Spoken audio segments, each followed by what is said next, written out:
My dear student, स्वागत है आपके अपने यूट्यूब चैनल माय क्लासमेट पे। और आज के वीडियो में हम बोर्ड एग्जामिनेशन से संबंधित कुछ बातें करने वाले हैं। चूंकि कुछ दिन 2 दिन हो रहे हैं, 2 दिन पहले की बात है कि भारत सरकार द्वारा एक गाइडलाइन जारी की गई है कि जिस तरह से आप पिछले वर्ष यानी कोरोना के दौरान में लोगों को बोर्ड के एग्जाम या और भी इंटर की एग्जाम जो भी हो 10+2 की एग्जाम या ग्रेजुएशन की एग्जाम जिन्होंने दिया था वो कोरोना के वास्ते किसी न किसी तरह से पास कर गए थे। यानी कि सरकार की एक गाइडलाइन जारी हुई थी कि चूंकि उसमें उनको पढ़ाया नहीं गया है या लोगों ने अच्छी तरीके से पढ़ाई नहीं की है तो उनको किसी न किसी तरह से पास कर देने के लिए ऐसा नोटिस जारी किया गया था। और जिसके तहत बहुत सारे स्टूडेंट इसका लाभ उठाएं।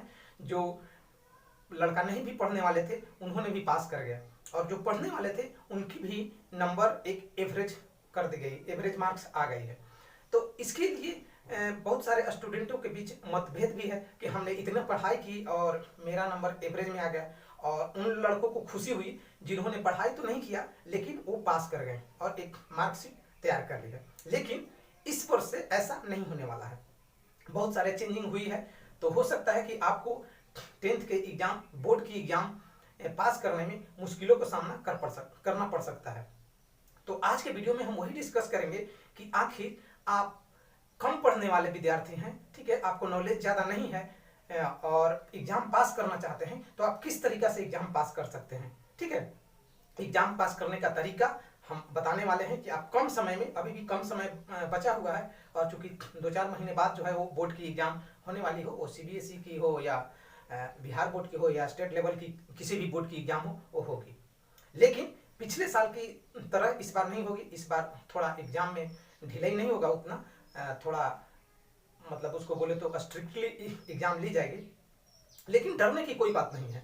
हम जैसा कि मैंने बताया कि आज टोटल ट्रिक्स एंड टेक्निक्स आपको बताने वाले हैं जिससे कि आपको एग्जामिनेशन पास करने में कोई भी कठिनाइयां नहीं होगी। स्टूडेंट, हम बहुत बार पहले भी मैंने बहुत बार सुना है कि लोग फिजिक्स में फेल कर जाते हैं, साइंस में फेल कर जाते हैं, इंग्लिश में फेल कर जाते हैं, मैथ में फेल कर जाते हैं। मैथ में फेल करने वाले की तादाद तो बहुत सारी भीड़ होती है कि 2 से 4 नंबर के बीच में वो क्या करते हैं, मैथ में फेल कर जाते हैं या साइंस में फेल कर जाते हैं।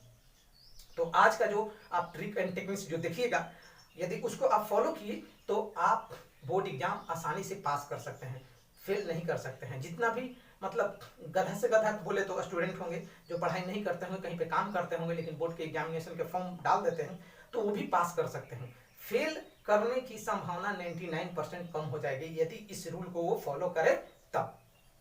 तो चलिए, मेरा पहला टिप्स क्या है, मैथ के बारे में हम सबसे पहले डिस्कस करेंगे क्योंकि मैथ में ज्यादातर लोग मैथ में फेल कर जाते हैं। मैथ में फेल करने का रीजन ये है कि वो सोचते हैं कि मैं पूरे मैथ को बना लूं। ठीक है, हम बहुत लड़कों से सुने हैं कि मुझे ज्योमेट्री नहीं आता है, ज्योमेट्री नहीं आता है तो लीनियर इक्वेशन नहीं आता है, तो क्वाड्रेटिक इक्वेशन नहीं आता है, तो ट्रिगोनोमेट्री नहीं आता है। और इस चक्कर में वो क्या करते हैं, पूरे के पूरे जो पार्ट उन्हें आता भी है या समझ में आ भी जाए उनको वो पढ़ते नहीं है। मतलब एक उनकी दिमाग में सीट हो जाता है कि मुझे मैथ समझ में नहीं आ रही, मुझे मैथ नहीं बनाने आ रहा है, और वो क्या करते हैं कि ऐसे सोचते सोचते अपने दिमाग को भी वैसे क्रिएट कर लेते हैं और रीजन लास्टली में क्या होता है कि वो फेल कर जाते हैं, मैथ पे ध्यान नहीं देते हैं और वो क्या करते हैं, बोर्ड में फेल कर जाते हैं। बहुत सारे लोगों से मैंने ये भी सुना है कि 2 नंबर के लिए फेल कर गए हैं, 1 नंबर के लिए फेल कर गए हैं। अरे भाई, 1 नंबर और 2 नंबर के लिए फेल कर जाना ये बहुत ही दुखद बात है कि आप 1 या 2 नंबर के लिए फेल कर जाते हैं और वो लड़के डिप्रेशन में भी रहते हैं। कभी कभी ऐसा होता है कि वो गलत कदम भी उठा लेते हैं, आत्महत्या भी कर लेते हैं। अच्छे लड़का को भी मैंने देखा है कि बहुत सारे सब्जेक्ट में उनका बहुत सारा नंबर आया है लेकिन मैथ में 2 नंबर के लिए वो फेल कर गए हैं और इसलिए उनको बहुत ही बड़ी सदमा मिलती है। तो आज आपको मैं कॉन्सेप्ट बता रहा हूं, इसको आप एकदम फॉलो करें तो आप एग्जाम को फेल नहीं कर सकते हैं। फेल करने की संभावना 99%, जैसे कि मैंने बोला 100% बोल सकते हैं कि आप एग्जाम फेल नहीं कर सकते हैं। करना क्या है, ठीक है, मान लिया कि आपको ज्योमेट्री नहीं बनाने आता है, ठीक है, ज्योमेट्री को छोड़ देंगे। मान लिया कि आपको ट्रिगोनोमेट्री नहीं आता है बनाने, ट्रिगोनोमेट्री के छोड़ देंगे। लीनियर इक्वेशन नहीं आता है, लीनियर इक्वेशन को छोड़ देंगे। जो जो चैप्टर आपको नहीं आता है उसको आप बिंदास छोड़ दीजिए। चूंकि बोर्ड के एग्जाम में 100 नंबर के होते हैं एग्जाम, या 200 नंबर के भी कहीं कहीं का होता है, 2 मार्क्स का एक क्वेश्चन रहता है, ऐसा रहता होगा। तो आपको ऐसा नहीं है कि एक ही चैप्टर से 100 के 100 नंबर के क्वेश्चन पूछे जाते हैं, ऐसा तो नहीं होता है। ठीक है, हर एक चैप्टर से रहता है, किसी चैप्टर से 10 नंबर के, किसी चैप्टर से 20 नंबर के, किसी चैप्टर से 30-30 नंबर के भी प्रश्न पूछे जाते हैं। तो आप एक चैप्टर के लिए पूरे मैथ को बर्बाद करते हैं, ध्यान नहीं देते हैं, पढ़ते नहीं हैं, तो ये बहुत गलत बात है।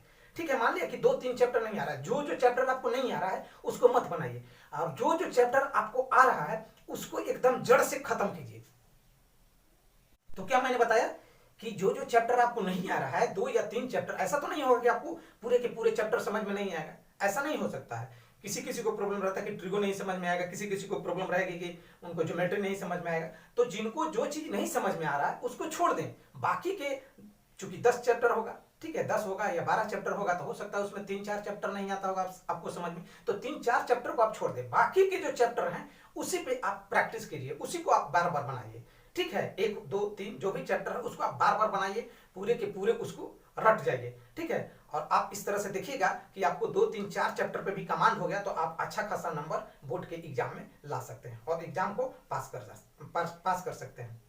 ठीक उसी प्रकार साइंस वाला भी है। ठीक है, आपको साइंस में नहीं समझ में आ रहा है, तो हो सकता है कि आपको, मान लिया 10th की बोर्ड की बात करें, तो हो सकता है आपको लाइट नहीं समझ में आ रहा होगा। ठीक है, ठीक है, लाइट नहीं समझ में आ रहा है, ठीक है, इलेक्ट्रिसिटी समझ में नहीं आ रहा है, तो हम उन दोनों चैप्टर को छोड़ देंगे, बाकी के जो चैप्टर होंगे उसको हम अच्छे तरीके से तैयारी करेंगे, पूरा रट्टा मार लेंगे, A to Z रट्टा मार लेंगे, उस 2 चैप्टर से ही हमको पास करने के लिए मार्क्स मिल जाएंगे, बाकी के हम कवर कर लेंगे, मैथ से कवर कर लेंगे या अदर सब्जेक्ट से कवर कर लेंगे। तो इस तरह से यदि आप तैयारी करते हैं तो मुझे नहीं लगता है कि आप किसी भी सब्जेक्ट में फेल कर सकते हैं।